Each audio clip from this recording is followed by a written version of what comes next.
দেবো, তো এখানে একটা কনসেপ্ট নেবো, মানে পারমিশন নিবো, তারপরে স্যারকে বলবো যে আমি আপনার এটা এখানে রাখবো, আপনি কোনো ব্যথা পাবেন না। ওকে, তারপরে এটা জিনিসটা এভাবে ধরে এখানে যে ভাইব্রেট করাবো, কিসের সাউন্ড শুনতে পাস? ওকে, তাহলে তোর ওয়েবার টেস্ট নর্মাল। আচ্ছা, এবার হচ্ছে তো রিনি টেস্ট। রিনি টেস্টের জন্য সেম, আমি তো পারমিশন নিবো, পারমিশন নেওয়ার পরে তোকে বলবো, ডেমনস্ট্রেট করবো যে হচ্ছে আমি কীভাবে করতেছি।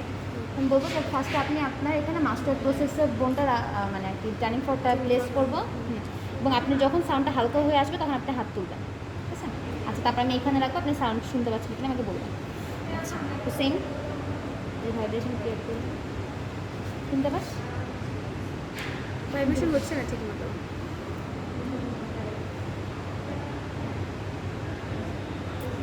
মানে কেন দাঁড়া দেখি।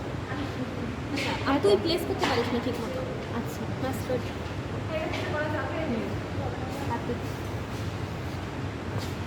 এবার ঠিক আছে। তাহলে এখানে বলতে হবে যে এয়ার কন্ডিশন ইজ বেটার দেন আচ্ছা, আর কি বোন আছে? কন্ডাকশন।